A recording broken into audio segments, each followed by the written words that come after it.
All right, you all know that we support all bikers here on this podcast, here at Law Abiding Biker Media. We love it that you just have your knees in the breeze. If I could afford it, I'd have one of each bike. Here, we're not afraid to make fun of ourselves. Obviously, we're a little bit Harley-centric because that's what a lot of us have, but we always look for a chance to laugh, and I thought you'd find this very funny.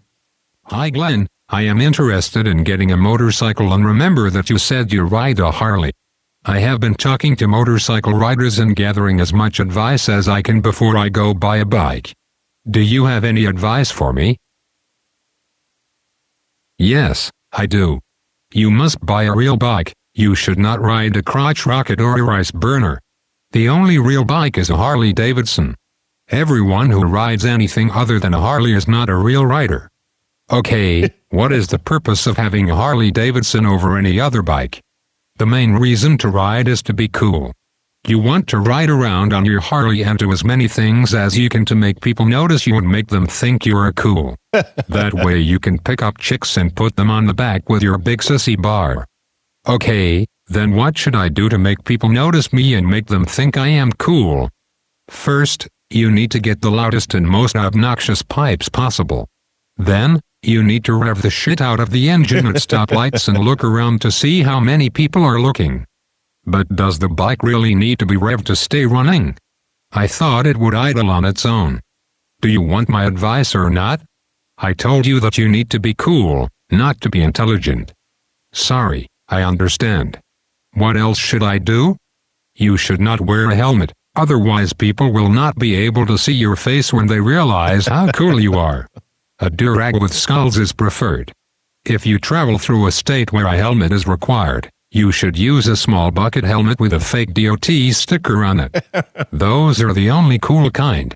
My sport bike friends say I should wear a helmet because I would just look like a poser when I care more about what I look like. Shouldn't I wear protective gear like boots, leathers and gloves? Did you want to know how to be a real rider or not? Are you trying to look like a Power Ranger like those Jap bike guys, or did you want to be Power cool? Ranger. Okay, sorry, I want to be cool. What else should I know about riding a Harley-Davidson? After you have gotten the hang of revving the piss out of your motor at stoplights and looking cool without a helmet, you need to start learning how a Harley-Davidson needs to be ridden. Great. What should I start with? First, do not use your front brake. Use only your rear brake. But my touring rider friends say that I should use mainly my front brake because it is the majority of a bike's stopping power. Is this not true? Those guys with their intercoms and bright yellow jackets are not real riders. They should know that when it starts to rain you should pull over and park under a highway overpass. Otherwise your chrome will get dirty. I would not take advice from those idiots. Okay, so then why should I not use my front brake? Because it will throw you over the bars. I used my front brake one time on the way home from the bar and that front brake locked the front wheel up, and I had to lay it down. It was all the front brake's fault. But my racer friends say to never blame the bike. That's the rule. You are starting to piss me off. You are on your way to getting your ass kicked. Maybe I should stop telling you how to be cool. Sorry, I really want to be cool. Please continue to elaborate how I can do that. You want to get the biggest ape hanger bars that you can find. Put long tassels on the bar ends. That will make more people look to see how cool you are. If you want to wear gear, the only cool things are assless chaps, and fingerless gloves and a sleeveless Harley t-shirt. A bandana that matches your bike is also a good idea. Thanks for the info. Hopefully that will make more people look to see how cool I am after I rev the living shit out of my motor at a stoplight. How should I act around other riders? I know a lot of motorcycle riders wave to each other when they see each other on the road. How should I wave to them? You should only wave to real riders on Harley-Davidsons. Do not wave to the crotch rockets or any of the wannabe Harley Jap cruisers. When you do see another real rider, you should do a cool wave by pointing your hand down at an angle and giving a nod to let them know that you are also a badass. Great. Is there anything else I should know about how I should ride on the road? Yes, You should poke in the left lane because you own the whole road on your big hog. If you are on a curvy road and another motorcycle comes behind you and they are not on a real bike, you should block them from going past at all costs. But wouldn't it be polite to wave them past if they want to go faster than a snail's pace? No, they are not on a real bike, so you should not let them past. You can go as slow as you want in the left lane when you are on a Harley. Okay, I will take your word for it. I'm glad that you are giving me all of this advice. Where is a good place to ride when I'm out on my big new full dresser? You should go bar to bar and drink beers at every stop. You can also find a poker run and excessively drink beer with other friends that ride Harleys.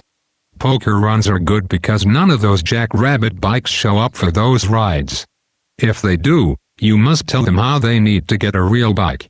Okay, I guess I will get some saddlebags to put my beer in so I can have one wherever I stop. Now you are listening. Good plan. Next, you need to get a hot chick on the back. A good place to find them is to go back and forth in the parking lot at the mall, or sit on your bike in front of the bar. But my sport bike friends say that all of the chicks on the back of Harleys have a tank top that is too tight for their size and a large front butt.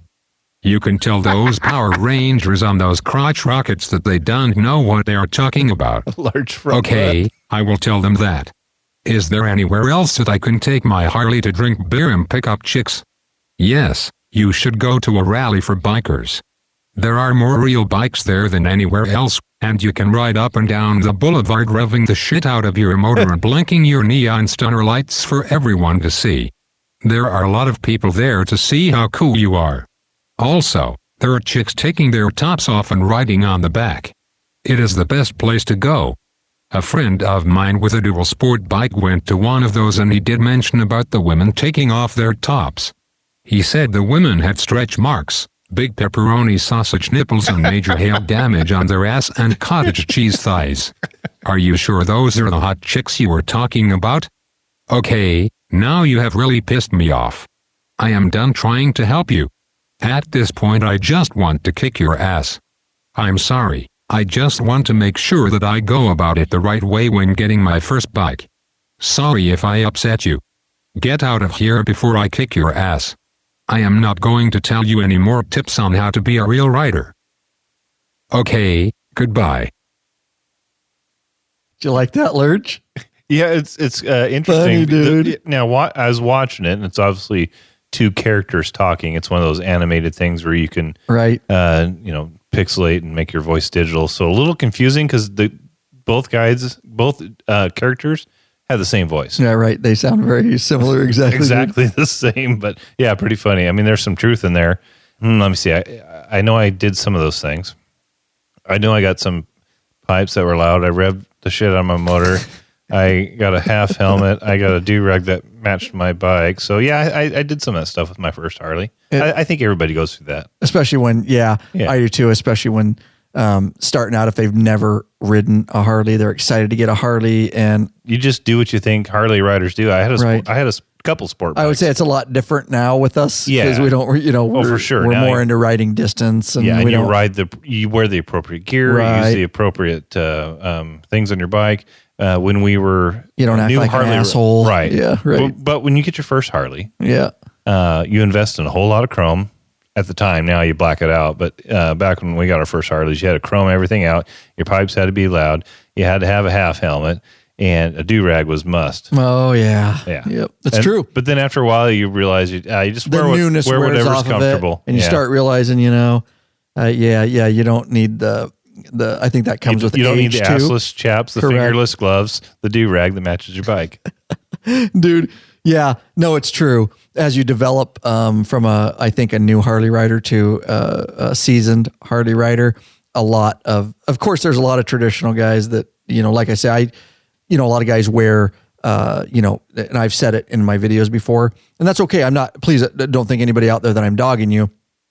The standard leather jacket, the standard leather chaps, the standard boots, the standard jeans, the standard, it's just I'm into a lot more, which is why I review a lot of gear on the YouTube channel. I'm into progressive gear. I'm into Kevlar jeans. I hate chaps. Me personally, I don't like putting them on. I don't like taking them off. My Kevlar jeans offer more protection than chaps, both from weather, the environment, and if I go down, because again, they are assless. And my Kevlar jeans have Kevlar on. The shoes that I wear, the riding shoes that have specific protections and built in to shirts that you wouldn't really tell have armor in them. I don't know why I'm just fascinated with that type of progressive gear that's coming out these days.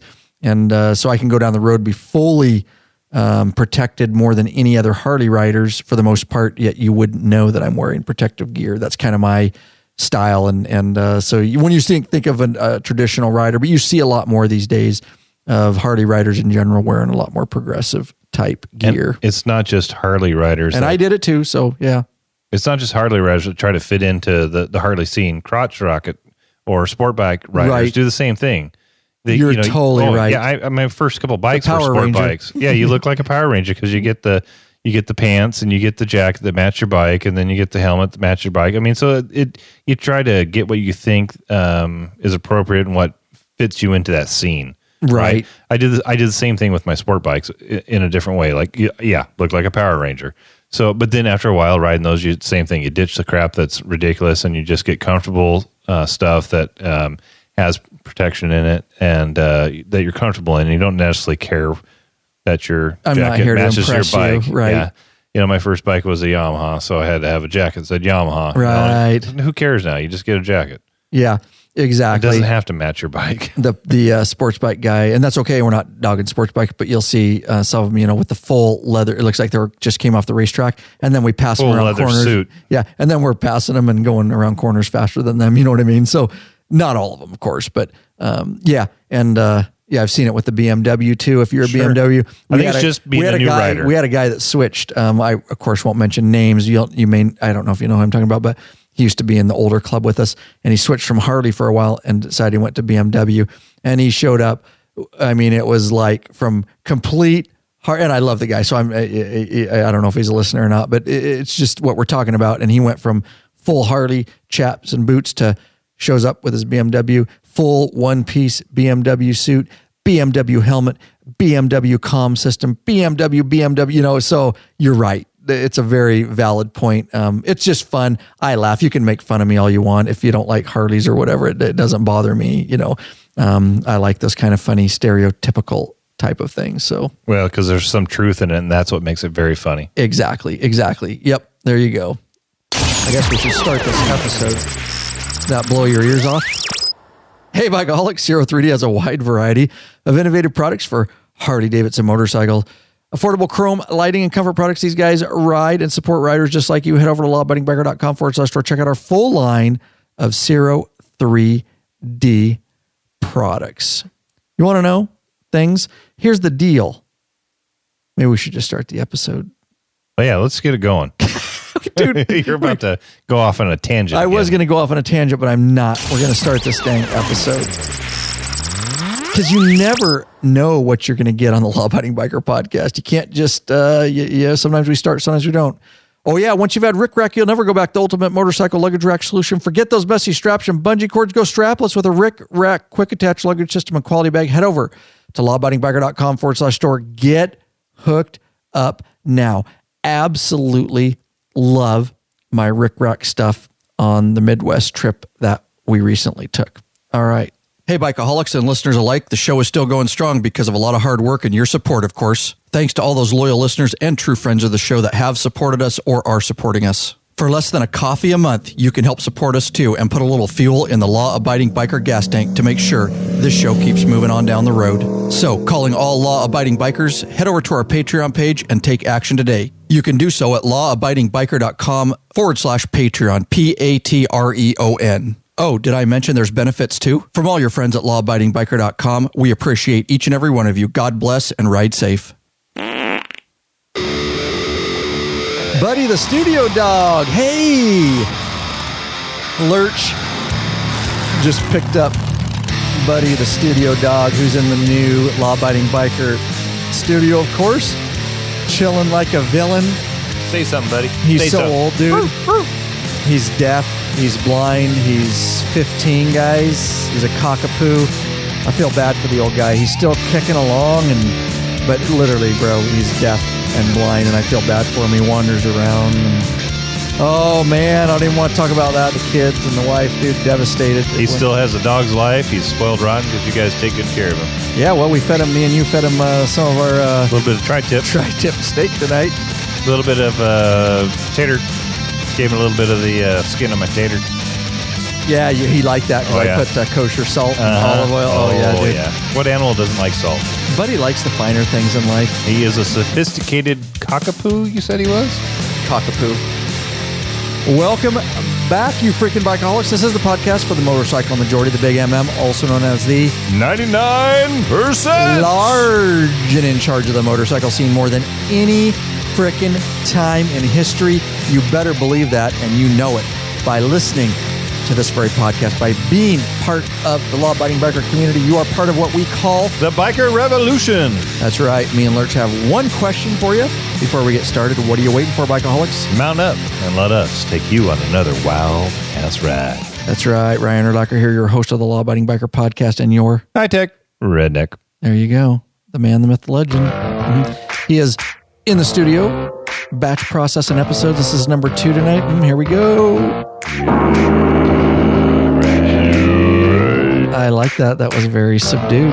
Very, very subdued. Switching it up a little bit. Give you a light one. A little sweet. It's a little sweet talk. I like it. You didn't have to back off or anything like that. Lurch, as you can tell, we started this episode. We are drinking a little, what are we drinking now? The Glenlivet? Yep, Glenlivet. So we're batch processing episodes. Because like Buddy, we appreciate the finer things in life as well. We absolutely do. Yep, we ate well, tri-tips, baked potatoes, and now long day filming, but we're relaxing in the studio and we're not live, so the lights are dimmed and it's a little bit different environment. Very subdued. It is subdued. It's nice.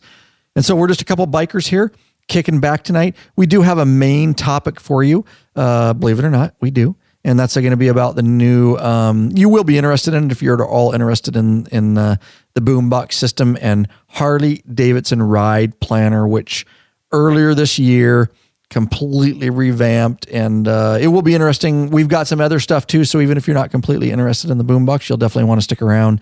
Depends what we get to. We're kind of just going to bullshit tonight. Aside from the ride planner stuff, which I want to get out, we've got a whole bunch of different ways we can go, but we're literally a couple bikers here with a couple microphones in front of us, having a nice beverage, and we're gonna shoot the shit basically and see where the conversation takes us. So appreciate all of you guys being here.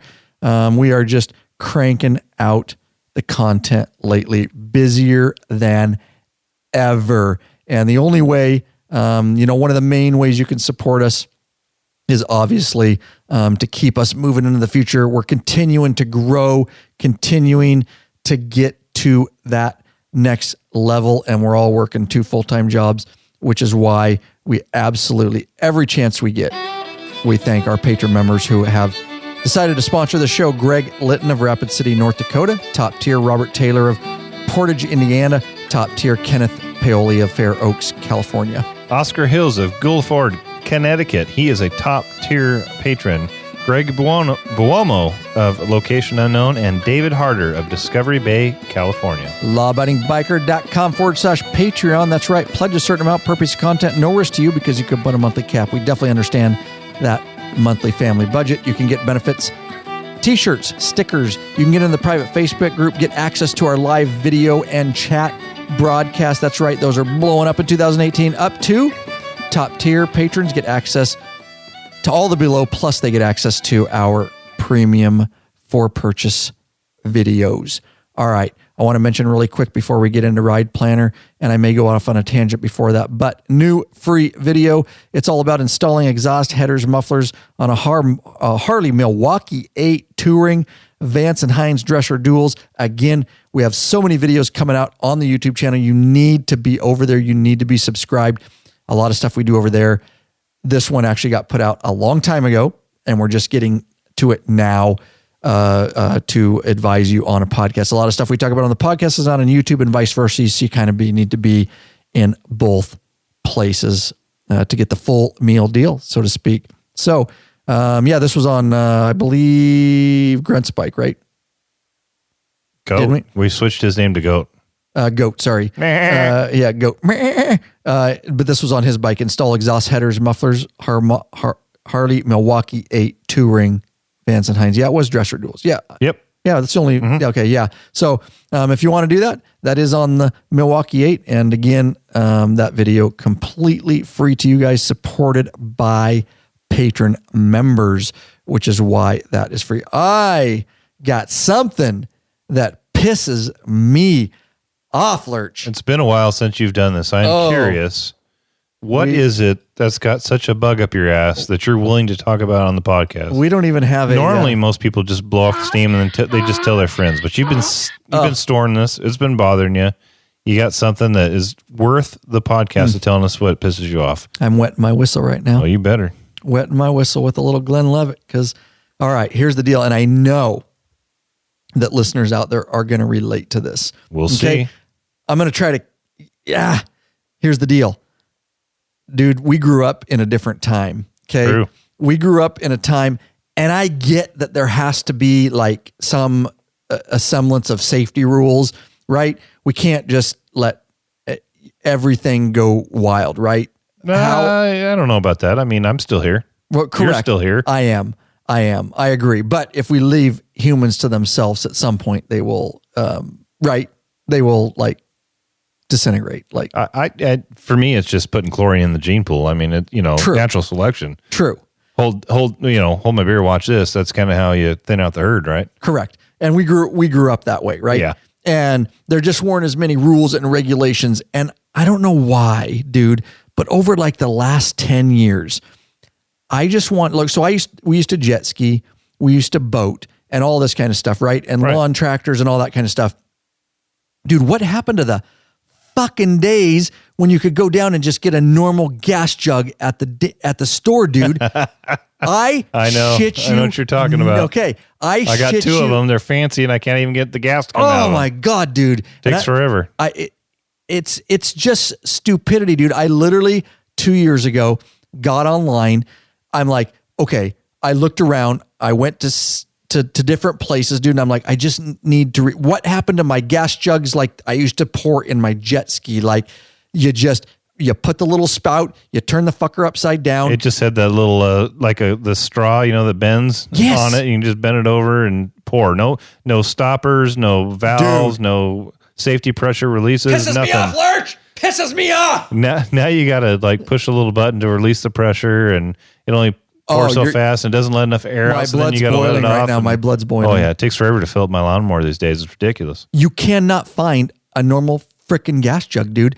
I looked all over online because I'm like, oh, you don't want to sell them locally? Oh, kiss my ass. Because somebody has a stock of these fucking things, right? Like somebody has a stock of these for the end of the world, like preppers and shit, dude. Where's that $10 gas can with a bendy straw spout? That's what I want. That's all I want. I'll pay. If any of you out there right now have those, I will pay you good money. I will pay you good money. And I just want to buy like 20 of them things. So for the rest of my life, I never have to dick with these stupid gas jugs with these spout things. And dude, well, I'll tell you why. I try to fill my leaf blower and you can't put it in the gas. So you have to get your finger and pull the thing so that you can get gas to go out of it because you can't put enough pressure on the damn gas tank to get it to pour. You know what I'm talking about? Oh, dude? You're talking about the actual filler hoses. No, I'm talking about gas jugs, and they have the spout now. Oh, I haven't seen that. They all have them, dude. You can't find a regular gas jug. Well, then I'm going to keep mine. They're classics. Oh, yeah. Mine actually have a button you got to push to release the pressure and let the air out, and then the gas comes out.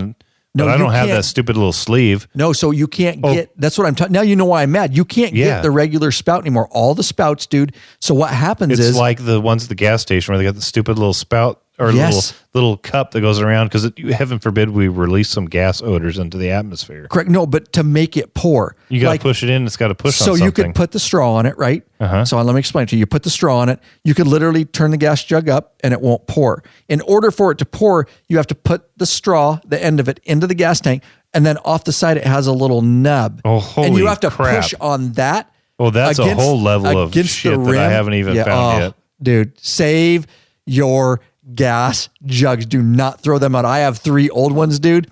And I'll duct tape the frickin', even if they're leaking, dude, I will say, anyways. I'm just going to go down and get some old jugs of Carlo Rossi, pour out the cheap wine, and just put gas in them. Dude, speaking of that, see, I told you we're going to drink Glenlivet and just BS about whatever. Speaking of that, that's how my grandpa used to keep it in milk jugs. Gas, you would go in to mow the lawn, dude, and we had like old milk jugs and glass, like apple cider. Yeah. Like apple juice type jugs. There wasn't a rule. You can put your gas in whatever you wanted to. Juice. I literally could have drank that shit because it was in the you know what I mean? It's probably why that shit's illegal, but I'm fine. I didn't drink it. I knew it was gas.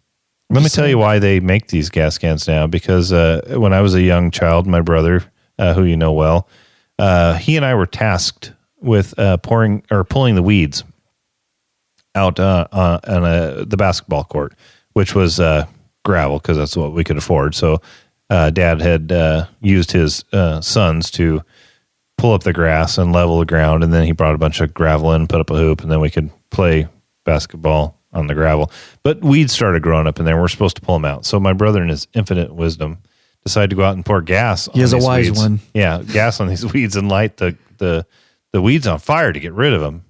But they weren't burning enough, so then he went out and threw some more gas from the can directly onto the fire, and because it didn't have any safety things in place, valves and whatever, the flame went into the can, and he hucked the can. It was into the fire. It was just full on fire everywhere. Oh my God, dude! But you know what? I always thought that was going to happen, but we lived through it. I always flung the gas onto the burn piles, and I was always worried about it backing up, but I must have been quick. Because you were smart and you kind of flung it. You didn't just pour it straight on.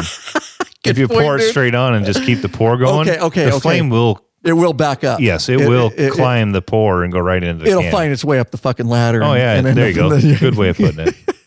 So that's why your pussy-ass gas can has all these safety features, because people will do things. It's because they don't want one.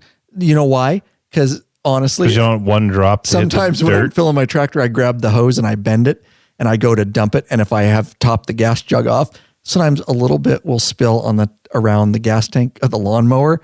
Well, these negate that. However, I will tell you you still spill it with those, dude, because they piss you off so bad and they won't go. You have to lift it out of the thing and pull the thing, and then you end up spilling it anyway. So it's kind of yeah, dude. Yeah, after this podcast, you got to show me your millennial. I will show you one of gas can.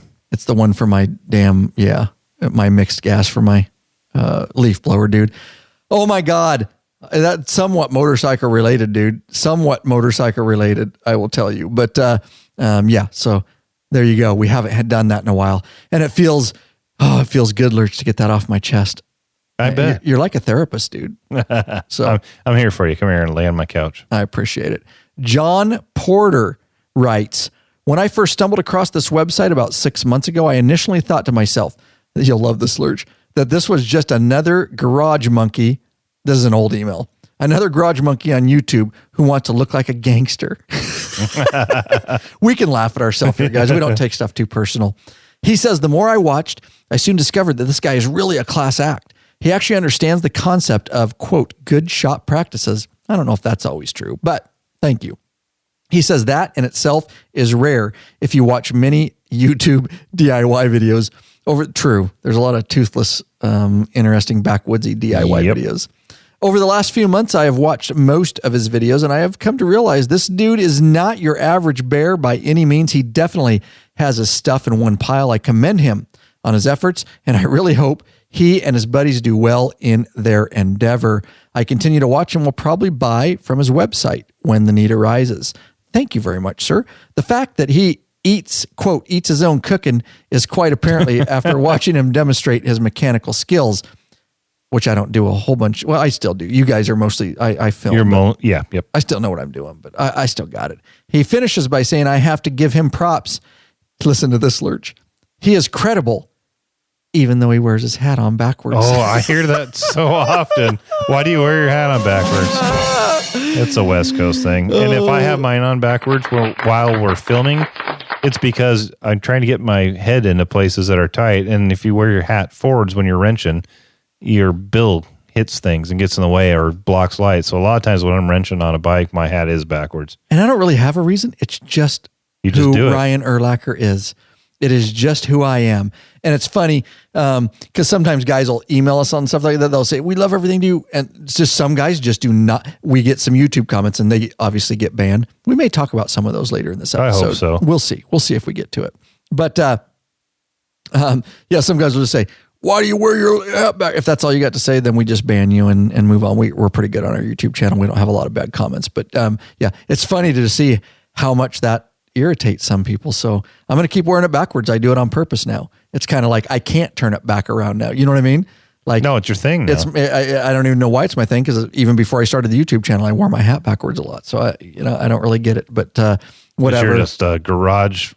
What was it? Gangster? Garage gangster? monkey. And then garage monkey? Yeah, garage monkey. And then he said something about, I thought this guy was just another garage monkey gangster or something.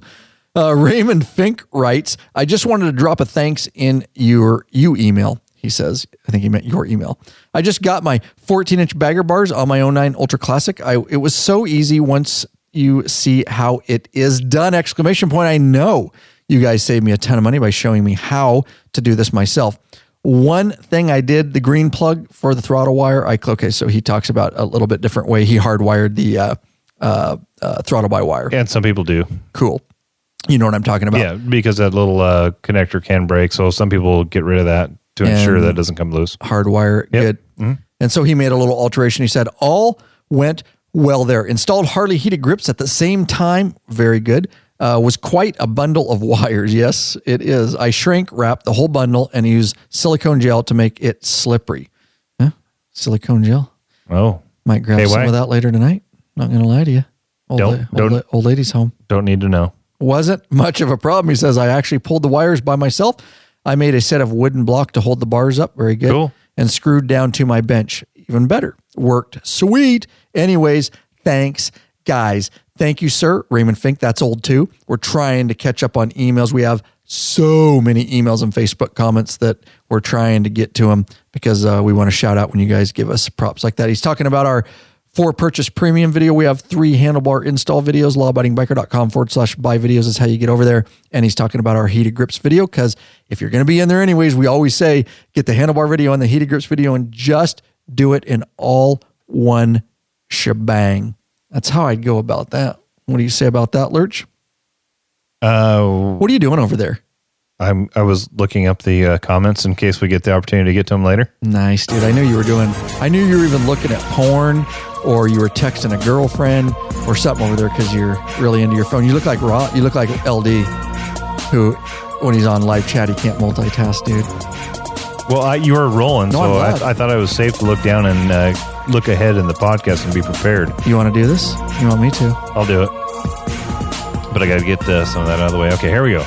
It's up there too. Are you searching for the easiest and quickest detachable luggage system for your motorcycle? Rick Rack has just what you're looking for. Forget all those frustrating straps and bungee cords that can come loose and slap your paint.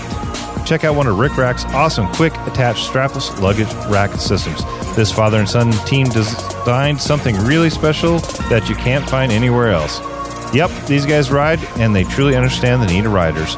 The Rick Rack Quick Attach system is strong, durable, and secure with a lockable system. Also, check out their full line of quality touring bags and accompany your quick detach system. Once you go Rick Rack, you'll never go back. What are you waiting for, Bikeaholics? Head on over to Law Abiding Biker store and check out our full line of Rick Rack system and bags. lawabidingbiker.com/store. Even though I had the... We changed it up. I had the Zero 3D music. You did, but... and I had opened the... It doesn't matter. I've done it. I did it the other night, dude, when Jonathan was over. It doesn't matter. It's funny because when I looked down at my computer, it was... I was fast-forwarded to Rick Rack, not Zero. To Rick Rack, yeah. That's awesome, dude. Doesn't matter. Doesn't matter at all. So when you do Zero, play the Rick Rack music. That's what I'm going to do. Okay. I did it the other night, dude. Doesn't matter. Nobody cares. Nobody would have known if you didn't say something. Technically, Zero doesn't know the music. Yeah. We just made it Zero's music, dude. Thanks, yeah, that's how we roll. And so we're going to get right into... That's how we roll here, dude. That's how we roll. Nothing wrong with that. So we're going to get right into the new Harley-Davidson Ride Planner. I've got it opened up here, Lurch. I've used it a lot more. Lurch has had quite a busy year with some other endeavors that he's got going on. So he hasn't had a chance. He didn't go on our Midwest trip. I did. And I use it extensively, obviously, because we have our Very, very popular ride planner video. lawabidingbiker.com/ride planner is how you get there. So earlier in the year, if you're not aware, a Ride Planner, which is the online software from Harley-Davidson, free. All you need is a Harley-Davidson account. And you can get access to Ride Planner, and you can plan your complete ride, which means you can pick your days and your locations, and you can pick the route you want to take, and it shows you the mileage and how many miles that is. You can drag roads, you can drag routes to go on specific routes and rides that you want. You can really manipulate a whole bunch of things. You can put waypoints. You can add gas stations. You can add restaurant. I mean, the sky is the limit in there. I know all those capabilities. We more do it to, point A, day one, point A to point B, day two, point, B to A to B, day three, A to B, whatever, if that makes sense. And, but you can throw all those other things in there too, in waypoints. We really use it to gather when planning a trip, we really use it to gather the amount of mileage for a specific day. And if it looks like, that day's too long, okay, what's a closer city? And we can pick a place in that city. And it just really, you can be really creative in it. And it is free. And a lot of people complain about it. And I get it, but I will remind you, did you hear what I said? It's free. Okay. So if you have something for free, me and Lurch deal with some of that stuff. 95% of our content is for free, and we get sometimes here and there some complaints. And may I remind you, it's free. The YouTube channel is free. It's supported by patron members. It's supported by, things we sell in our store, and all that kind of stuff, donations, so be careful about how much I do complain about Ride Planner too. And Harley is trying to make it better. It's still got some glitches. Getting back to what I was saying though, is they came out, it was the same for many, many years. And all of a sudden, unannounced, like Harley-Davidson is known for, all of a sudden I start getting emails. Oh my God. And we've had this Ride Planner video for sale for multiple years now, and nothing has changed. And that video stood as it was, and they hadn't made a lot of updates or anything that was worth changing our premium for sale Ride Planner tutorial video until this came. And so I looked at it and I'm like, holy shit. They've been working behind the scenes on this. Harley-Davidson has clearly wanting to improve it. I think they really are working hard to try to improve it. Harley just, for some reason, their developers and stuff, it's just, I don't know if it was built on the best platform in the first place. And so I think they were patching it and trying to make it better. But I will tell you, I opened up, I was like, oh, that pretty much negates our old Ride Planner video. And I told Matt, and it was a lot of work. It was a lot of work because the user, it has some similarities, but the user interface was so different. It was cleaner. It had a better UI. It seemed more logical, for lack of a better term, more logical the way you use it. I was actually happy to see it, but I needed to dive in. And as if I didn't have 1,000 other projects going on, I had to dive in. Had to put everything aside, jump into that. It always happens, dude. Mm-hmm. It always happens like that. And I was like, okay, because it's useless. Our old video is useless. And so I dove into this thing. I dropped everything aside because I'm like, I need to update our tutorial video. Like I need to, like it's revamped. And it was getting time anyways, because it was a little bit older when I made that video. But I dove in. I tested it over multiple days. I was out riding. I was in the studio. And I completely, I'm going to get a little bit deeper in it because there are some things you absolutely want to know about the new Harley-Davidson app too. At the same time, they updated their smartphone app, and let me stop. I'll get into the app in a second. So I recorded the new video. Includes everything, guys. It is much, even I'm very proud of it. I put a lot of time into it. It's everything you need to know about how to use the online software, because even though it's better, it still has a learning curve. I'm here to help you flatten that learning curve, guys. And by getting this video, everybody that gets it just raves about it.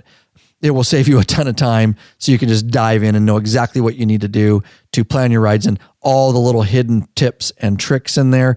And the other thing that's included in that video is everything you need to know on how to use the new smartphone app, which it's an all. Let me just dive into the app since we're going that way. The new app is. There used to be an old Harley Ride Planner app, is what I should say. Right, and it wasn't very user-friendly. It was kind of not. clunky, didn't have a lot of options. Correct. Okay. It didn't have a lot of options. And you could plan a ride online on the only way you could plan a ride was on the Harley-Davidson desktop, Right. laptop, whatever, the software. You couldn't do it on your phone. The only thing, and your phone did not do, you could get it so you could sign into your Ride Planner account on your phone. You could look at it. That's it. You could look at your map, but you couldn't see where you were. It wouldn't give you directions. Exactly. Not like, Well, it would do turn by turn, but it wouldn't. It wouldn't do turn by turn. It would be a list of turns. Right. Like you could read over them, like turn left here, turn right here, and you could, like you Very say, limited. Lurch, very limited, frustrating for many people. And that was only back in 2016, even 17. Harley just did nothing. So if you have that old Ride Planner app, it is void and null. Actually, it will give an error when you bring it up, so you can delete it from your phone. good to know. It is. And so Harley, not only at the same time, they completely revamped. So they made a whole new Harley-Davidson smartphone app for both iOS and Android. Droid, if you're an Android person. It is on there. Okay, hold on. Yep, go ahead. Speaking of comments, YouTube comments, I'd just like to throw this one out there right here. Just come up or what? No. I'm looking through the list of ones that we saved, and you said we might The people we banned? Yeah. Okay, and you said yeah. we might mention a few, and this is a perfect opportunity just to put one in to lighten it up a little Give me bit. the username because it's funny. The person? Yeah, That's the his username. actual name, I Oh, think. yeah, nice. And I don't know if he's been banned or not, but Well, if it's a bad comment, he's banned. Oh, maybe not. Okay, don't say the name. I'm not going to say the name. This person, responding to your Harley Boombox and iPhone Siri how-to software update 1.20.2, so one of your update videos, you must have talked about Apple at some point. He says, Apple sucks a sea of cocks. Just straight up, dude. Yeah, Like, not one, a sea of cocks. Not a bag of dicks, not a bucket of dicks. Apple sucks a sea of cocks. and you just gotta wonder, like, those kind of people, dude, that just get on and do that. It just always makes us wonder, dude. There, one for whoever that was. I have more queued up here. I will bring them up when appropriate. Yeah, and some people we ban, some we don't. Like that, we might give a person like that a second chance. Like it's funny, and we save some of the stuff, but we want people to be constructive. Right. You can disagree all day long. Just do it respectfully. Yeah, just like how that's not constructive to the community, sir. Just suck a bag or see a cocks. sea of cocks. I don't even know how you do that. How do you go about that? I don't know. I don't know. Anyways, back Sounds to like a big job. Android. I don't know. Android. But it is available for both. So the nice thing, let me tell you first, and then I'll get a little bit more into the app. And Lurch is not, he's looking up some stuff. If you have questions, Lurch, please ask me. I But will. I'm you know listening, me, and I I will. can kind of just Yep. roll with the subject I'll pop matter. stuff in when I want to. I will put this in the show notes. Some of the stuff I'm talking about is lawabidingbiker.com/ and whatever the episode number is always how you get the show notes. So let me finish up my thoughts on the new Ride Planner. Okay. Specifically talking about the desktop laptop version. It is a great improvement. I'm going to pull it up here on the computer. It is a better user interface. Like I say, it's nice because it has your favorites and you can plan rides and you can save them. And of course, it has all the integration where you can share them. So LD can make a ride. Law Dog here at Lab Media can make a ride plan and they can email me a link and then I can save it. And again, a lot of this is a little bit confusing still, but I will show you in that tutorial video. Like I say, the new video, the revamp, people are just raving about it. I'll show you how to do all that. There's a whole bunch of creativity in it. Like I say, you just got to do your account, but you can have all your favorites. You can save all your rides. You can name them. It actually gives you a thumbnail in there, basically, of kind of an overview of the ride, a picture, so to speak, a thumbnail, and it gives the distance or the hours, the miles. You can preview it. You can edit it. You can do all kinds of stuff. Again, on this podcast, I'm not going to give you a complete tutorial. I wouldn't be able to. It's a much visual thing, but if you want to make easy work of it, please check that out. That's what I busted my butt for, to do that. It's got a whole new clean look. You'll really see it looks a lot more modern than the old Ride Planner. Yeah, even Lurch is looking at it now.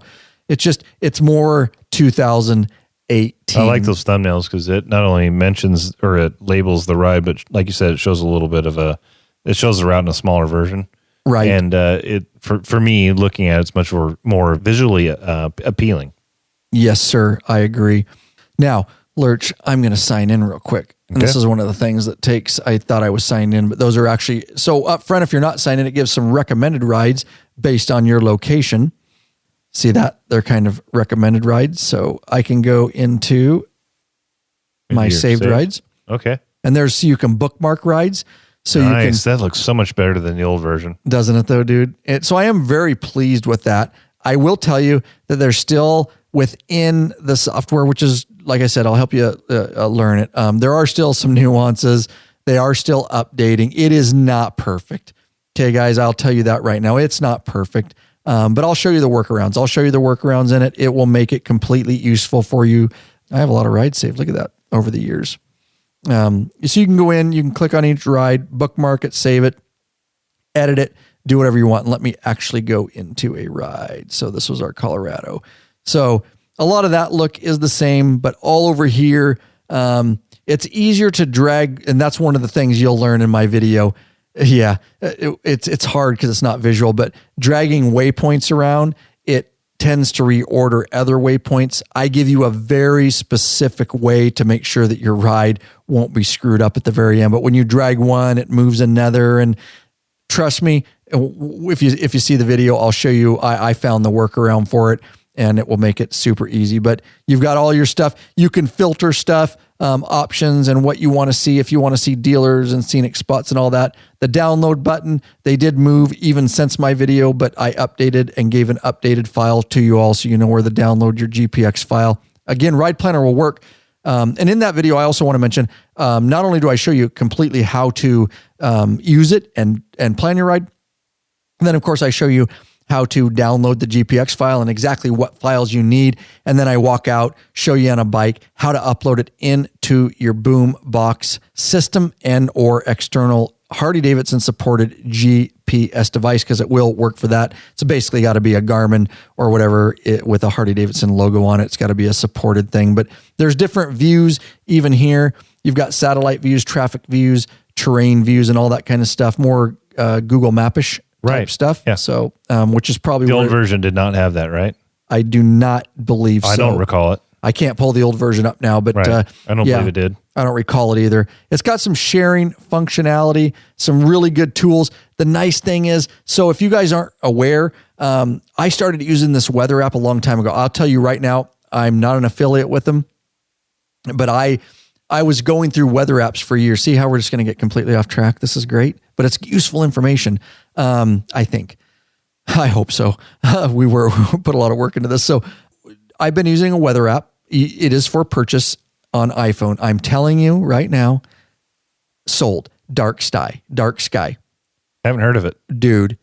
And I can't believe a lot of people. I found out about it through, I forget exactly how I found out about it. A lot of websites are using it now on their websites. It is absolutely gorgeous. Absolutely easy to use. I'm telling you, I'm not affiliated with them. Dark Sky, guys. It is the best weather app I've ever used on any iOS device. Absolutely. The creators of that. So a lot of websites, including Harley-Davidson, my local ski resort uses it. They're actually sucking it into their website now, basically, and integrating it within their website. Well, within the Harley-Davidson Ride Planner, now you see this, Lurch? You can literally drag this, and it also has a preview. You see the little dot? So you can basically fast forward your trip after you plan. Oh, right on. And you can do that. So now there's a little more functionality with the weather app in the actual smartphone side of things. You can pull it up, and I think they're going to integrate it eventually into the desktop version, but at this time they don't quite have it. But you see how you drag this? Right, it'll tell you what the weather is see what at I mean? That part of the ride. Exactly. And it will show you precipitation. See that as I'm dragging it? It's 56 and partly sunny. But in the mobile app on your smartphone, it will literally give a breakdown like cloud cover and precipitation. You know what I mean? And so you can literally drag it. Okay, I'm riding from here to Boise, Idaho today. And you can see, okay, I'm probably going to be around, this area at this time. And you can see, severe storms. And it goes with you. And it's dark sky is who they're integrating with. And we'll get into the smartphone app a little bit in a minute. And I'll go through some of that functionality with it. Right on. So it's your same login, guys, for the smartphone app as your old Ride Planner. Again, it's the overall Harley-Davidson app. But again, I could go on and on, but we got other stuff to cover in this episode. But again, lawabidingbiker.com/Harley Ride Planner is how you get to that if you're at all interested in doing that. So I think we should take care of some business. Hey, Bikerholics, searching for new and exciting motorcycle products? Zero 3D has just what you're looking for. Check out their wide variety of innovative products for Harley-Davidson motorcycles. Zero 3D's got your back with chrome lighting and comfort products. Yep, they got black products too now, along with chrome. No modifying, cutting, grinding, or welding for an easy installation. That equals less time installing, more time riding. Zero 3D has a design team with over 40 years experience with a passion for design and innovation. Let me tell you, they are. Talk to those guys, man, they are innovative. These guys are bikers, care about bikers just like you. They pride themselves on great customer service. Got a question? Get in touch with them. Email sales@zero3d.com. Give them a call, 715-808-0027, Zero 3D. Distributed in the United States by Drag Specialties, in Europe by Parts Europe and Zodiac, and in Asia by Twin Art. Check your local Harley dealership. Ask for them gal darn serial parts. Better yet, help support us. Head over, lawabidingbiker.com/store. Check out our full line of in-stock Zero 3D products. There you go. See, I played the Rick Rack song for the Zero 3D. Always shaking it up around here. You just don't know what to expect. Dude, do you see Buddy? Oh, he's right here. I do not see Buddy. I've been doing a lot of talking. You've been not, and I'm parched, so I need to take a drink. Okay, I'm looking at some of these YouTube comments. This one, you got to take this serious. I think there's some really good input here, and I don't think that we should overlook it. I'm already just stoked. Because, we have to be honest and realize that we don't have all the answers. And obviously, right? I mean, there's so many good ideas out there, and people are always bringing us with some great information, and we have to be open and receptive and look at that and think, can we do things better? So I appreciate this comment here, and talking about one of our videos, he gave us some really good feedback. So here it is. He says, you got on it, and he's referring to the bike. You got on it from the wrong side. How am I supposed to take you seriously now? What video? And the funny thing is, I got to see what video that was in reference to. I always try to capture that. I do now, but that might have been one I clipped out a long time ago, and I didn't have the actual video in there. But apparently you got on the bike from the wrong side, or I did. One of us did. And this guy... I probably did because I'm a police officer, and as motors, we get on high side, which is actually the right way. You got on the correct side. You should get on from the high side. Yes. Yeah. A lot of obviously motorcyclists get on the low side, but you should. It's easier to get on from the low side. It's correct to get on from the high side. Exactly. Because if the bike falls, it's going to fall to the low side. Plus, we get off that side because we don't step into traffic when we do a traffic stop. But yeah, there's multiple reasons. But okay, good information, sir. We will make sure. And now, just like wearing my hat backwards, I will make sure we're wearing my hat backwards and get on the wrong side of the bike at the same time. Speaking of that, there was a gentleman that said, "Put your effing hat on right." Just straight up, dude. Just straight up. And I will tell you, although we laugh about this stuff, we have a good sense of humor here. You guys know, both on the website and YouTube, we have a troll-free zone. And that's what's great about our patron private member Facebook group. It's a troll-free zone. We spend an inordinate amount of time looking through comments on YouTube, and we don't accept those type of environments. We don't accept people talking schmack. If you're just swearing like an idiot, if you're not part of the conversation, we have no problem. We don't need you. We don't need you to subscribe. We just ban you. We've taken a really hard line on that right on. And the reason we don't get a lot of bad comments, we get very few, is because people get in our threads on our YouTube videos and like, oh, everybody here is a community and they're helping each other. If you look at the cesspool videos that don't moderate. Yep. One guy says one thing and another guy piggybacks on it. It just turns into a cesspool of comments. And at some point we may not to be able to do what we do. And we are getting to the point where it's out of control, the amount of comments we get on YouTube. But it's tough. But out of the millions of comments, what do we have? Maybe, I was just looking through the folder. Less than 1%. Yeah, there was like 25 comments that we've saved out of millions of comments. I stopped saving them. Very few, but they're funny. I should do that again. They are. delete the ones after we say them so we don't bring them up in another episode. You know what I mean? Just delete them. Good point. Yeah. We try to bring up the funny ones to just because it is funny. It is funny to laugh about. Well, here's one that kind of really ties into the opener about Harleys and loud pipes. And, you know, if you get one, you got to wrap your pipe. So one gentleman, there's two comments here. So there's one and then there's a response. The first gentleman, his comment is, loud pipes equal posers compensating for no education and a small penis. The second comment is keyboard warrior. Yeah. So in response, this other gentleman said, people who do not like loud pipes are pussies. Just straight up, dude. And you got to know people that don't. You just already know the type of person that literally gets on a public forum and literally does stuff like that. You know what I mean? You already know. You're like, yep, I already have a visualization of what kind of person you are. So. And last one that also goes with the opener, and this actually because you saved the clip of what video it was. This was on a review of your Speed and Strength Rust and Redemption Armored Moto shirt. And so this gentleman says, if you want to look old school just like I do, go to Goodwill. That's just funny shit. That's funny. I like that. Now, a guy like that, we wouldn't even ban. That's actually funny shit. Yeah, that's not necessarily and it's a bad comment. It's just derogatory. Yeah, exactly. So yeah, to piggyback off that a little bit, but that's why that environment we found that we get less. Don't you agree that we get less people coming in saying bad stuff when they see that nobody else is doing that? They realize it's not a place where it's accepted. It's kind of like a riot, right? Some people see people riot and they're like, I don't really riot, but fuck, this looks fun. Everybody else is doing it. I'm going to riot, you know?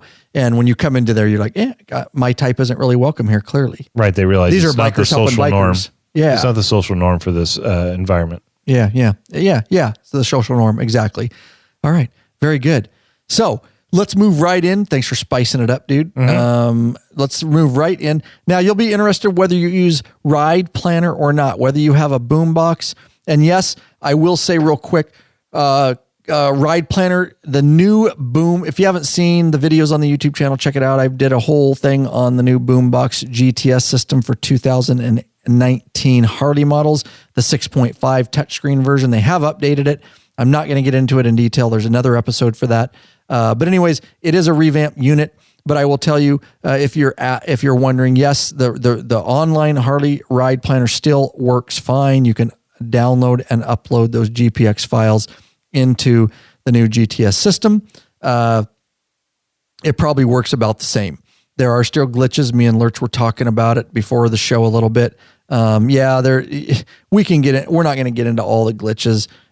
It's still have a backup. We always say that have a little bit of a backup. Know where you're going. It's not perfect. I show you some ways in that Ride Planner tutorial video on how to make certain that you're not accidentally creating waypoints. You really need to zoom in. It will try to create some extra waypoints if you're not careful. But again, I walk you through it all. But nonetheless, at least generally know where you're going. It does have some glitches. I have not tested it personally with the new Boombox GTS system, the new, like I say, 2019 system. But the reports I get from the community is that it works very, very much the same. It does work okay, and it has some glitches. It definitely works better, the new Ride Planner, than the old one. They did fix a lot of things, but just be aware of that. So with that said, Lurch, let's move right in. I'm opening my iPhone. Do you have the new, have you even downloaded the new Harley-Davidson? If you go to your app store while I'm doing this, you can, and then you can sign in with your Ride Planner. If you just go in your app store is where you want to go. Again, the old Harley Ride Planner app is Void and Null. That's a new word, Vol. It's all in one. In this time of limited time, and we only have so much time to do our things, and everybody's shortening down names, and correct. Like couples, they make their name the same. They take a little bit of each. I think you're just fitting in there by getting Void and Null out. That's a lot of time Vol. and thing to say. Just say Vol. You've created something word, new. Urban Dictionary, yes. bitch. Yeah. Put it in there right now. Make it so that you get credit for that. Straight up, bro. Vol. So yes, the new Harley-Davidson app, did you get the one? When you go to your app store, it'll be the black background square with the white Harley-Davidson logo over the top. Got it. You did do it. So that's the one I'm going to be in, Lurch. And we're going to go through some of the stuff. It will jog my memory on what I want to tell you. So it's a very clean. The one thing, and that I was very excited. I was excited about the new Ride Planner, but when I opened up this app and that I see that they integrated everything in one, and the way that it looks and how clean and it's fast and it's snappy and it doesn't hang on iOS. That is, I'm sure it hangs on Android. I'm sorry, Lurch. I'm sorry, dude. I gotta do it. Apple dude. sucks a sea of cocks. As he holds his iPhone. No, I love Apple, dude. All right.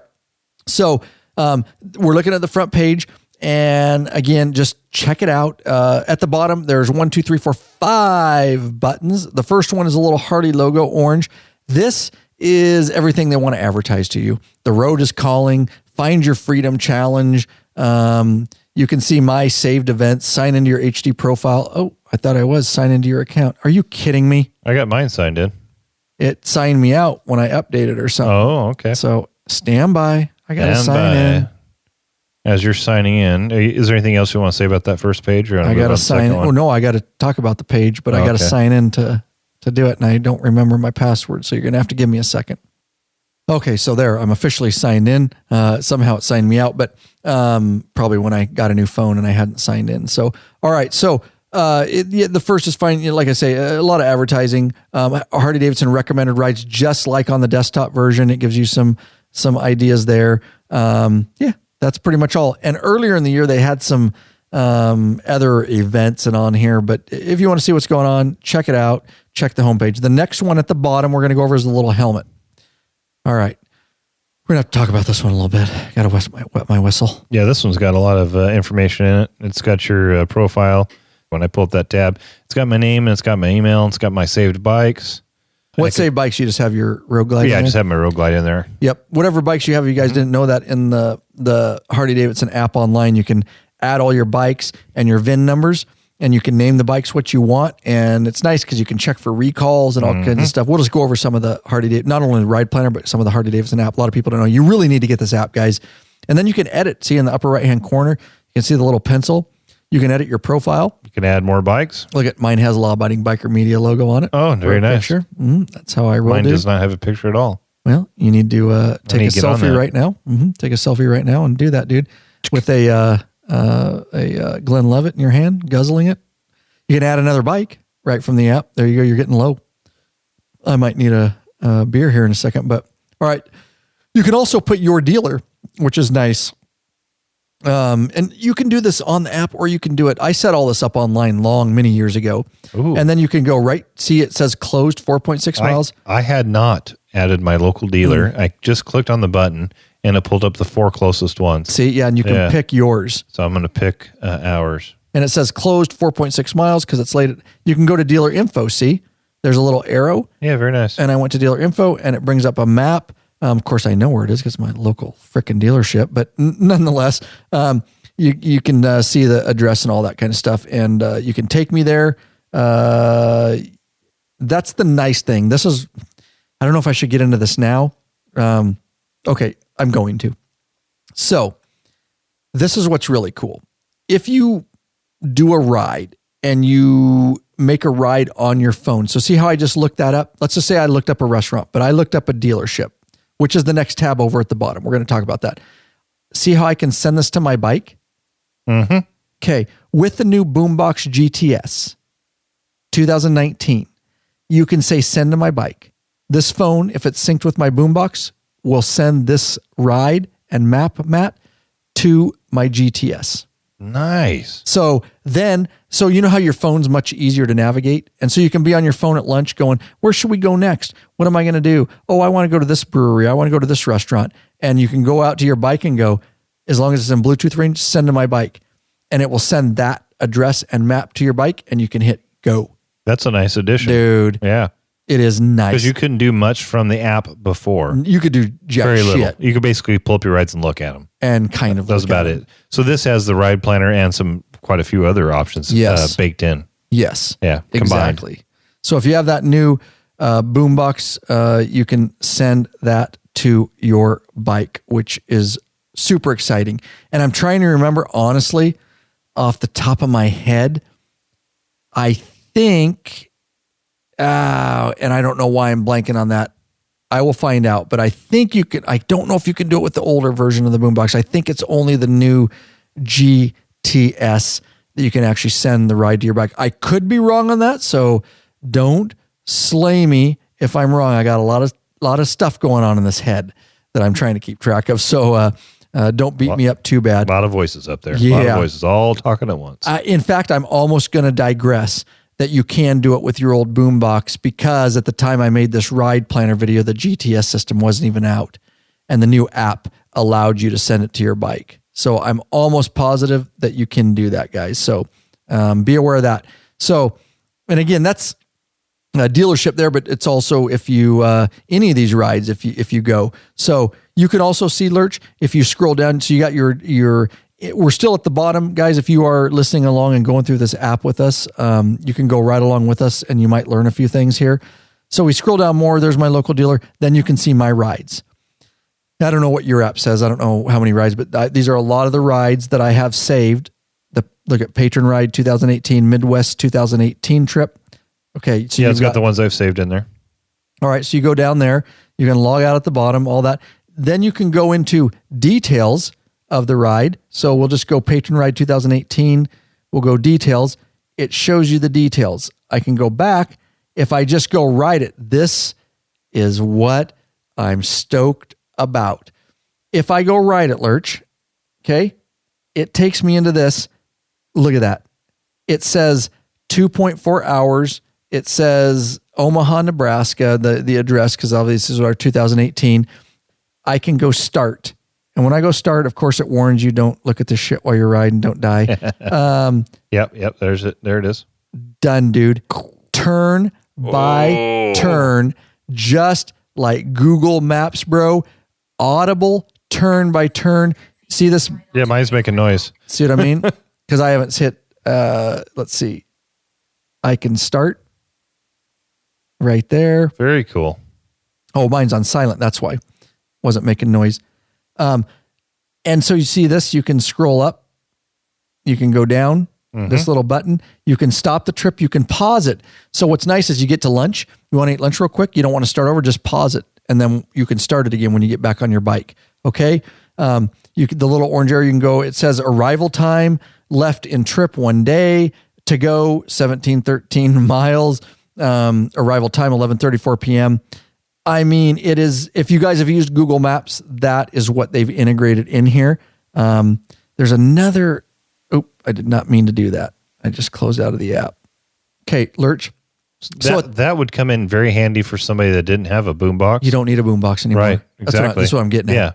If you don't want to use your boombox, you can literally, you could do it. You can use it like Google Maps. Search what you want, ride it.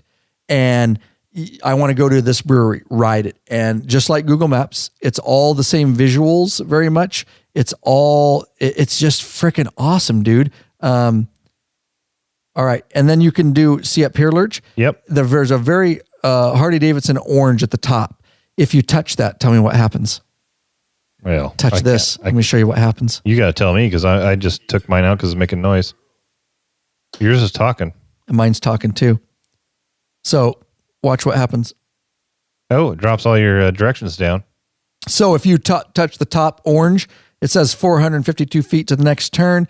You top it does a drop down, just like Google Maps, where it gives you, see that? It gives you a whole list, like turn left on this road, and then 3 miles, turn left, then 1 mile, turn right on this road. What did they call that? The list? Or something like that in Google Maps, your list directions or something like that. Directions list. Yeah, directions list. I think so. People know what I'm talking about.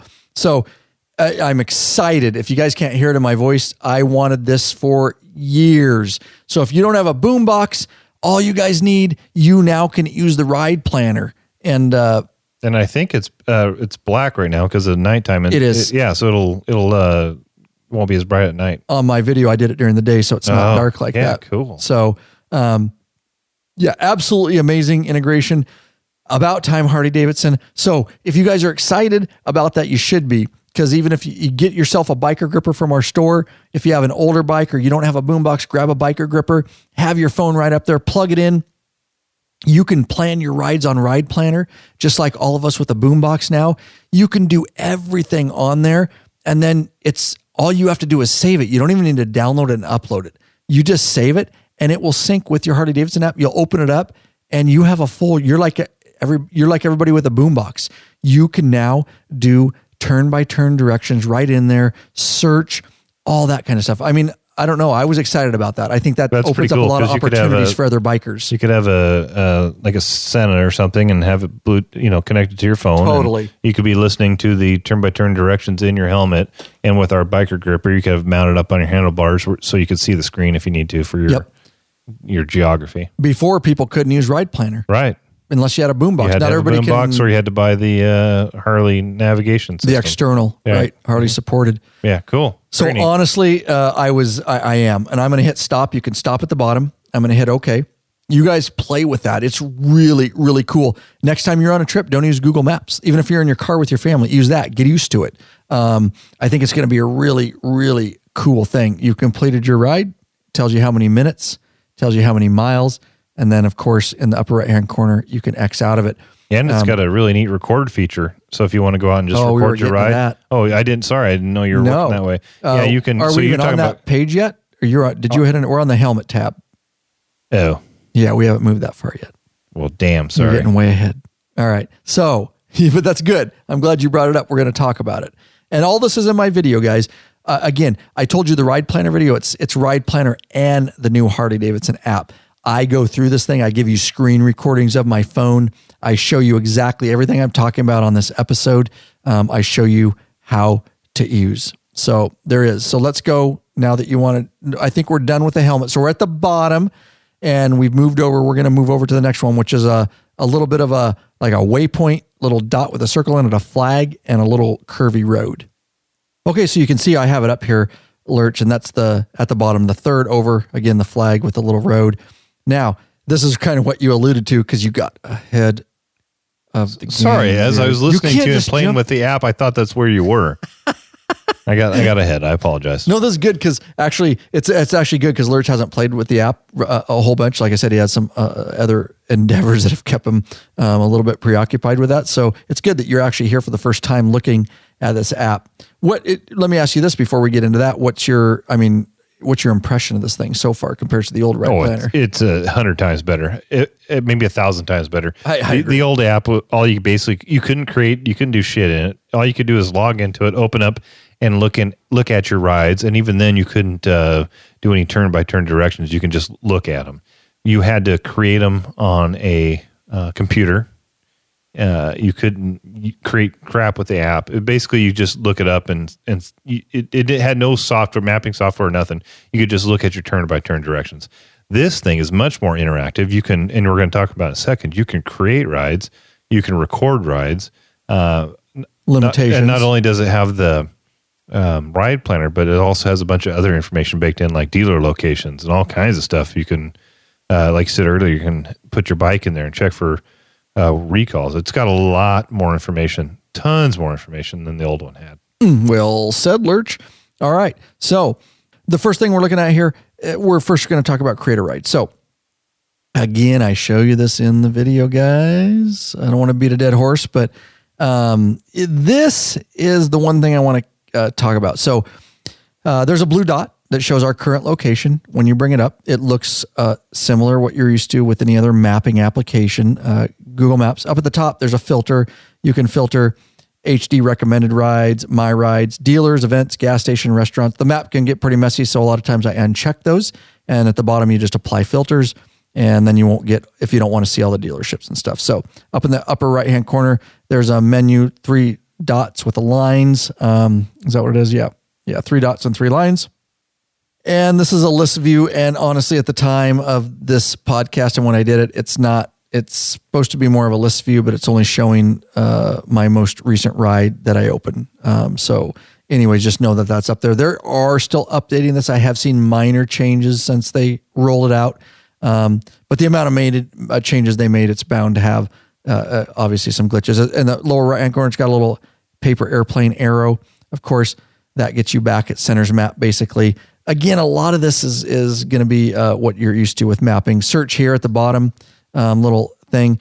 Did you see that, Lurch? Yeah, I did. See, I touched it. It's a little glitchy. Yeah, I touched it. It went flying off the screen, and I can't do anything. I know, and that's a little glitch that's been going on. So I just wanted to see on this podcast. And then I moved the map, meaning I touched the map and moved it from one side to the other, moving my location, and the search here came back up. But if I touch it, it goes away. Totally, dude. That's strange. So those are some of the glitches that we're finding here. So that's good. That's good. So let me talk about this, Lurch. Create a ride. Okay. So up in the upper left-hand corner, where to? So you can hit the where to. You see there's a Harley symbol you can find. So you click on that, you can find dealerships. Okay. You can go back. You can hit gas stations, gas pump, fork and knife, and then a bed. So you can find hotels. This is a really great way to find stuff very, very quick. You can do home and my dealer. I'm going to cancel out. Or you can type in where to, just like Google Maps. So I could type in a physical address or find restaurants near me or everything you're used to with Google Maps. Enough said there. Okay. And then obviously let's just type in, let's do McDonald's near me. I haven't eaten a McDonald's in like 10 years, but let me do a McDonald's near me. It's good every once in a while. Is it? I don't, dude. Quite honestly, here's the deal. Once in a while. No, here's the deal. And I'm fine.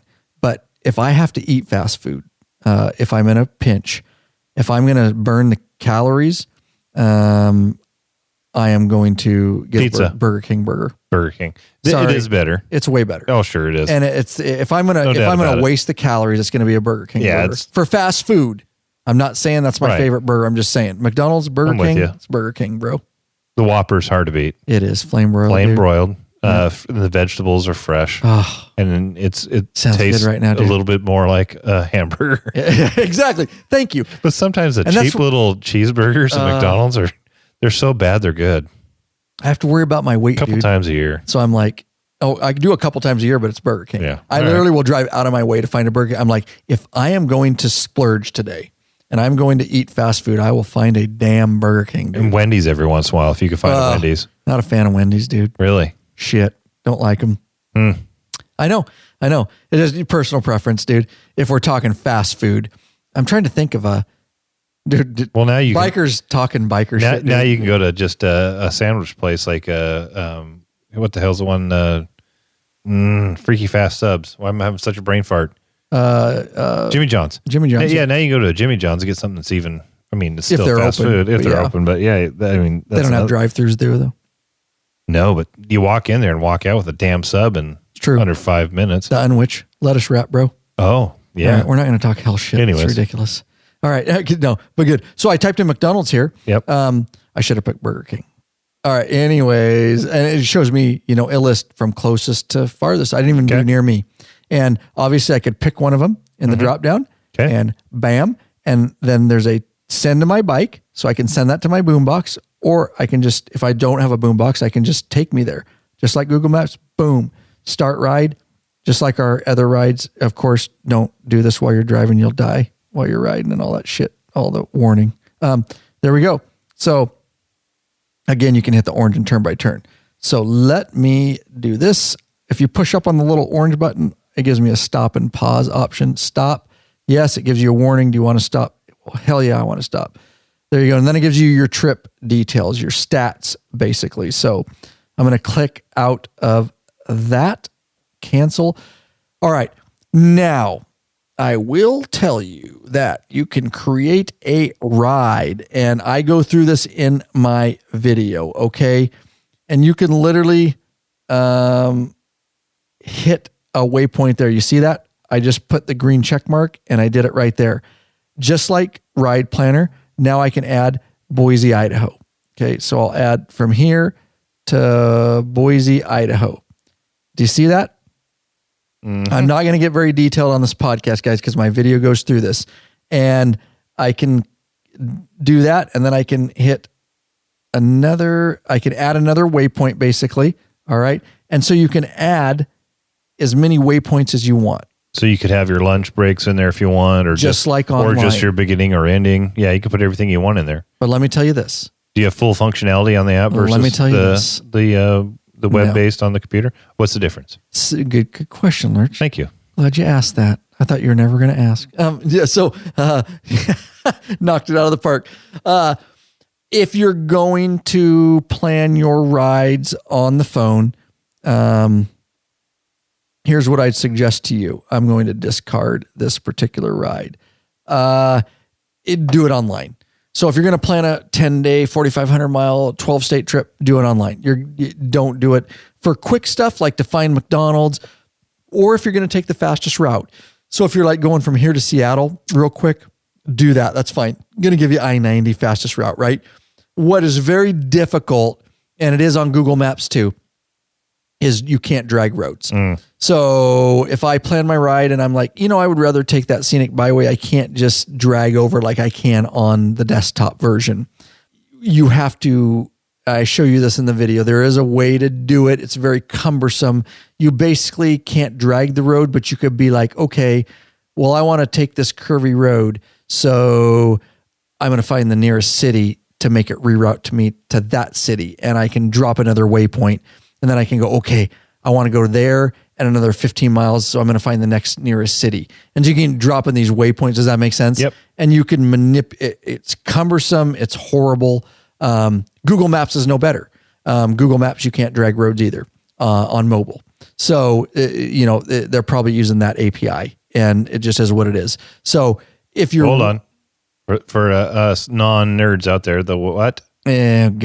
API? Yeah, I don't know if I should want to get into that. Basically, it's a way for them for Harley Ride Planner to suck in and loosely base their ride planner and use Google Maps. It's an API. Do you want me to look up the technical definition? Well, I know that it's kind of freaky that when I use Google Maps, it tells me the exact minute I'm going to arrive where I'm going because everybody else's phones are picking up or pushing data. Dude.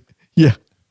Say it. Sorry. Big Brother is watching. Big Brother is watching. It knows there's a slowdown 10 minutes ahead because everybody else's phones are kicking that data back to them. It's true. Oh, yeah. Yeah. No, that's how they know. Application Program Interface. That's what it stands for. They're sharing data. They're sharing data and they open it up so that, yeah, I'm not going to get into it, dude. But in a nutshell, when you have an open API, they can draw some of that in. They're sharing that data about slowdowns and not necessarily sharing data. We're not even going to get into that. Moving on. Yeah, we could run in a rabbit hole there. Okay, so nerd, let's go. Yeah, that's exactly it, nerd, dude. All right, so let me get a face detection. Oh, look how fast that is on the iPhone. Face detection. All right, so we're back in here, and this has even got now that I'm in Apple it tonight. Sucks a sea of cocks. It's just straight up, dude. Just straight up, man. All right, so even this has some more little just nuances in it since I've been in it since my tutorial video. So it's actually kind of interesting. So we can create a ride and we can start. Let's just do right there. Cancel, start a ride there. End location. Yeah. Some of the stuff, even since my tutorial video, dude, my dealer. Yeah. It's even changed a little bit, man. We could get on a tangent here. Okay. But yeah, so my main point being you can't drag the road. So plan it online unless you're just going to use it like Google Maps and take the fastest route and that kind of stuff. So there you go. All right, let's get out of that. Now you were way ahead. Yep. Sorry. Yes, that's the same button. Same button. Over to the right, you can create a ride or record a ride. So this is very cool. So basically, you leave for a day trip with a bunch of friends and you don't know where you're going. You can literally record the ride and you hit record a ride. Very simple. And at the bottom, you start record time, distance. There you go. Record the ride, dude. And it actually works. Save it when you're done. Yes. And then share it. That's what's cool. It is cool. It is very cool. And so obviously we're not going to go on a ride, but it gives you an option to stop the ride at some point when you're to destination. All right, stop. This is nice. So we stopped the ride. Do you see that? Mm-hmm. What popped up? Stop it. It's hard to see from here. Cancel it or resume it. Oh, okay. So what's nice is, which has always been kind of a problem with the boombox, is if you stop for lunch, you're done and you have to do a separate ride for the second half of the day. You could pause it. So just hit stop and it pauses it. When I go back out, I resume. And at the very end, I can at the very end, I can officially stop it. All right. And of course, then you can save it, name it, and share it. Absolutely. Cool. You can save it to your ride planner. So it will save it on your online account, obviously, and on the application.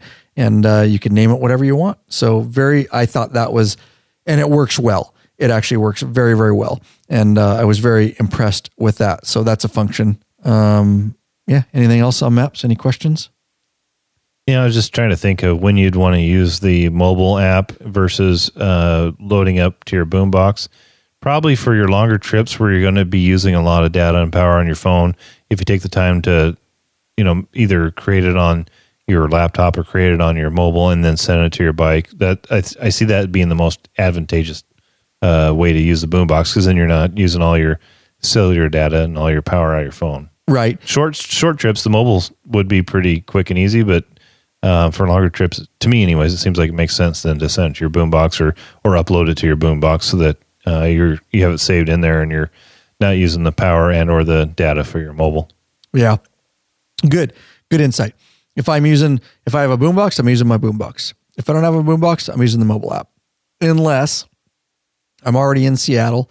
I've already gotten there because I know the direction. I'm like, go somewhere close. Yeah, where's that pub at? I can't remember. Just like Google Maps, and I want to go real close. I'll just use this real quick and look at it. So, but on any sort of actual trip, if I have a boombox, I'm using that. If I don't, then this is money. And again, those turn-by-turn voice directions on that. So let's move on. This was going to be a short episode, Lurch. This was going to be a short episode. Well, I told you when it started that dude. It'll still run an hour and a half or so. It's been a while since I dealt with this. So we're going to wrap it up here. Then maybe we'll give you a few funny things at the end, but we had all kinds of stuff to talk about, but not going to get to it. So hopefully this is very useful to you because everybody has a smartphone and everybody can use the app. So here you go. Challenges, active. They've got different challenges here. Find your freedom challenge, and you can click on it and you can go, and there's people and names and trophies. I don't get into any of this. You can join at the bottom. Yeah. Lurch is like, it doesn't sound very exciting. He's given the symbol over there. But yeah, it is what it is. Look into it. You can go details, leaderboard. Some people are really into this, miles, check-ins. Again, I don't get too involved in that stuff, but just know that it is there. And then at the top, upcoming Ride Farther challenge. This Harley's putting this stuff out. They're trying to get the community involved. And then past, you can see Find Your Freedom, Ride Farther challenge, New Horizons challenge, and all the scores and people and all leaderboards. There's a whole, quite honestly, it's in beta. And this wasn't even, a lot of this stuff wasn't even there when I did my video, but this is all you can see at the top. It says beta. So I think they're just trying to get Harley riders more connected and more of a community, and doing some challenges to get people to ride Harleys more, is what I would expect. Lower right-hand corner at the very bottom, 3 dots. All right. Breeze through this. Do you want to go through some of this, Lurch? Because it's pretty self-explanatory. Tell them what some of the options are. Yeah, it's 3 dots, which I assume means all the extra shit. And so, right. That's the menu button. Yeah, you got the kind of like API. Yeah, right. You got your 4 main toggles, and then you got everything else. So, just looking at them, you got motorcycles. You can click on that. Mine's doing a little spinny wheel and taking a second. Okay, so it pulls up all the spinny wheel. Yeah, kind of very technical, like API spinny wheel. It does the hey buddy, I'm thinking. So it pulls up all the current motorcycles, and you can look at them and see the differences between each. Schedule a test ride. So if you want to go in and do that, you can schedule a ride with your local dealer. Find a dealer. Learn to ride, which as it's doing a little spinny wheel thing again. I imagine it's showing you there you go, where new rider courses are at and what they entail. Events, so you can follow your local events. You could rent a bike. Which is kind of cool. Yeah, I don't want to breeze over that. That's a new feature right from your app. If you're not going to use an outside source, you can rent a bike. Hey, while we're in here, dude, see if I can rent. We don't have time. Never mind. No. All right. I want to rent a new 2019. So rental. Yep. You could put in your location and everything, and you can find a rental location near you. Or you can use your location. So instead of searching for a area, let's say you go somewhere on vacation and you have a little downtime, you go, hey, babe, let's rent a bike. You hey, just babe. hit that. Hey, babe. Hey, babe. You could just use that my location, find the ones closest to you, museum. Let me click on that, see what it says. Got the little spinny wheel. The Harley-Davidson experience. Yep, just talks about it and gives you some information on plan your visit. Yep. You can buy tickets and everything right there if you want to check out the museum. It's open 363 days a year, by the way. Must be closed on what? Christmas? I guess. No. And what? New Year's Day, maybe? Yeah. And then you have the online store, so you can do your shopping right from the app right there. You can buy all kinds of Harley shit and pay the Harley tax right from the app. App feedback, of course, at the bottom. And I will tell you, Lurch, and I don't know if I ever shared this with you, I was very excited. I can't say his name. When I put out my ride planner video, the promo, it's a promotional video about our for purchase ride planner video and app. And I was pretty nice to Harley-Davidson because I was excited about all that. I am. It's not perfect, but I was excited about all. One of the actual Harley-Davidson developers reached out to me directly. And he said, here's the deal. I appreciate what you're doing. I really like the review you did. Have no doubt there are a whole bunch of cool features, and one of them is in beta right now, I can see. There are a whole bunch of cool features that we're going to do. If you have any questions, if you have any suggestions, please email me directly. Again, please do not share my name. And so it's taken how long now? 4 years, and somebody anonymously but a from developer, the mothership. I don't even know if he's from the mother. He may be contracted by the mothership. Oh, well, somebody that's involved. Yes. Okay. I know. So it's kind of cool. He's like, I really like what you did. I'm glad you're excited about it. We developers have worked really hard on this, and it's cool to see on YouTube that you guys saying. Yeah, he's probably definitely contracted out. Maybe. I don't know if Harley hires their own developers or if they contract developers. I don't know. But that was kind of cool. So I've actually corresponded with him and gave him a couple suggestions, and I will give him a couple more suggestions now that the search button is disappearing, and some things like that. You guys just nerded out and shared all kinds of nerdy tech information, didn't you? Oh, drink man. An Apocalypse IPA to that. Nerds. Dude, this is ridiculous. All right, we got to wrap this up. There's all kinds of stuff we want to talk to. Once I got rolling on Ride Planner, dude, it just happened, dude. It just happened. Do you want to do anything else, or you want to close it out? I think this has been a packed episode with lots of information and lots of entertainment. I would say it's entertaining. It's been very entertaining. Yes. And I know not everybody out there is like boombox, and I hope you didn't, I'll have to figure out how to title this because I don't, Ride Planner and new smartphone Harley-Davidson app, because that was the main topic. Yeah. Because it is. It pertains to everybody.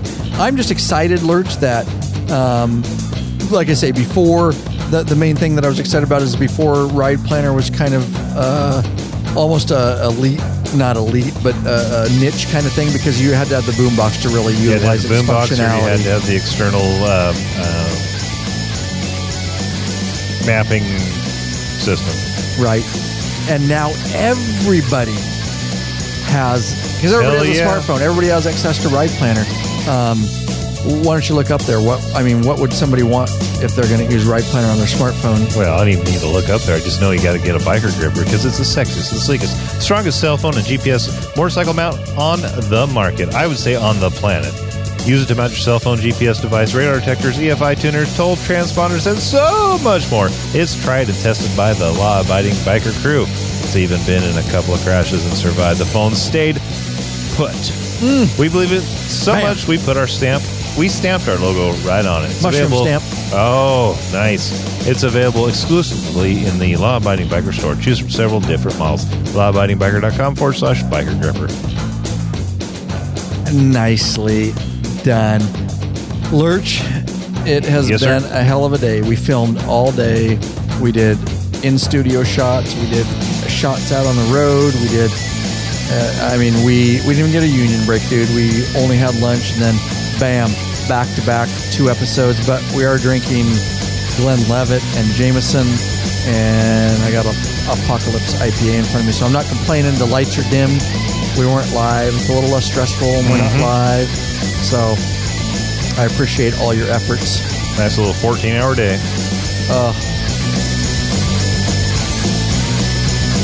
Do it for the community. Do it.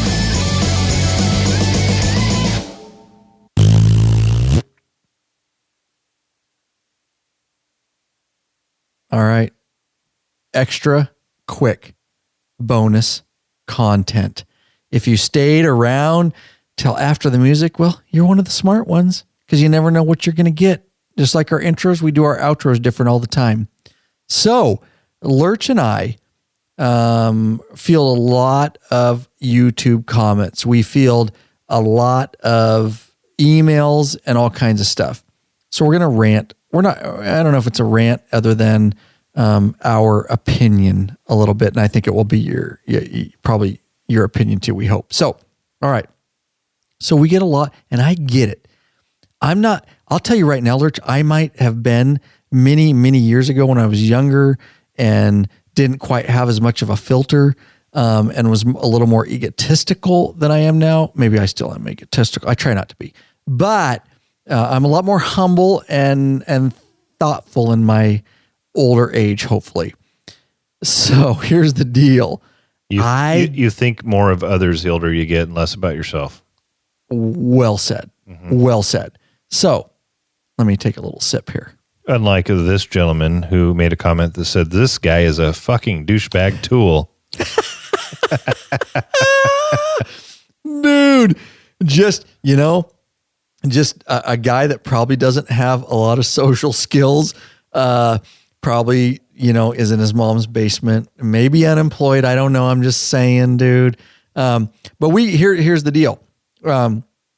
We get this comment more often than not, and you may not have it up there, Lurch, but we talk about the boombox a lot. We talk about Ride Planner, and every once in a while we get the guy that gets on there anything about the boombox and says, when I ride to be fucking free. I don't be listening to any music. My music's the sound of my pipes. That's nicely said, dude. All I need to hear is my pipes, and that's how I get away. I don't need no technology on my bike. And I apologize to anybody with a Southern accent. I don't know why the hell we went off. Was that Southern? Well, I don't know. I feel like both of us. I thought it was just redneck, dude. Yeah, I feel both of us. Well, yeah, which is kind of generally redneck, right? So I don't know why we went there. And so I apologize for anybody that's I'm going redneck because you and I are not too far away from being rednecks ourselves. We're totally, we just don't have the proper accent. We have to fake the accent, but we're rednecks. I don't know why we both use the accent. You're right. It is. We were portraying something to the audience. So here's the deal. I'll be quite honest with you. Many years ago when I had my 05 wide glide with ape hangers that was uncomfortable in hell with a bare bones LaPera seat. And my biggest ride was 3 hours from here to Spokane. And I thought I was hardcore. I didn't have a stereo on my bike and I wore a half helmet with a bandana over my face. And I thought I was just hardcore, bro, cruising hardcore. I don't need no radio. I get it. If that's the kind of riding you do, or you go to lunch and back, I get it. So my response to some of those people is actually, I will tell you that I recently took a 12-state, 10-day, 4,600-mile trip cross country. And I can tell you that on some of those 13-hour ride days going through New Mexico with hundreds of miles of straight road and nothingness, it's actually very nice at times to listen to a stereo. The other additional thing is very nice to be able to check in on my 8-year-old and 13-year-old daughter and my lovely wife via telephone. And I get no reply. Okay? The people, do you agree, Lurch? The people that are making those comments, I get it. You want to be tough. Keyboard tough guy. And I know, and those kind of guys are not riding cross-country trips. Those are the people that jump out on the weekend and ride a max 100 miles, and that's a big deal to them. You're right. And I will tell you that although I love technology, I can tell you that on many of our long trips, there are days where I never turn on the stereo.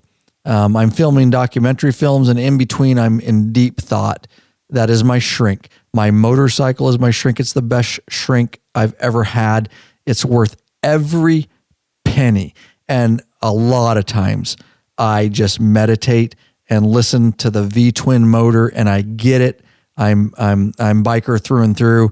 But for those of you that think you're so hardcore that you never want to listen to a stereo, well, it tells a little bit about how you ride, and that's okay. And we support you either way, whether you like the tunes and the phone calls or you don't. You have anything to add on to that, Lurch? One more, any just funny comments, and then we'll just take this as extra content. I was actually just looking for anything new and deleting the ones we were talking about on this podcast. Thank you. I'll have to start saving some more. This is really mean because I think they're talking about Buddy, and we talked about Buddy, the studio dog. He's right here next to me. Let me pick him up. He's the sweetest thing ever. I would say plug his ears, but the old fart's deaf and he can't hear you anyways. He's right. Okay, he's now officially in my arms staring at you. Look at his wiener. Oh, Buddy. I'm not going to do that. So this is one of our early videos. It was how to adjust your suspension on the airbag bikes. So this was on my '08 Street Glide. We pulled out the little pump and put some air in and took some out and showed how to adjust it. So this gentleman, I can't, no, this asshole, he's not a gentleman. He says, your intro is bullshit and annoying. Shoot that dog. Oh, Buddy, so dude. Your intro is bullshit and annoying. Shoot that dog. I think that's when we were first starting 5.5 years ago in one of my intros, I believe. And those videos are still up.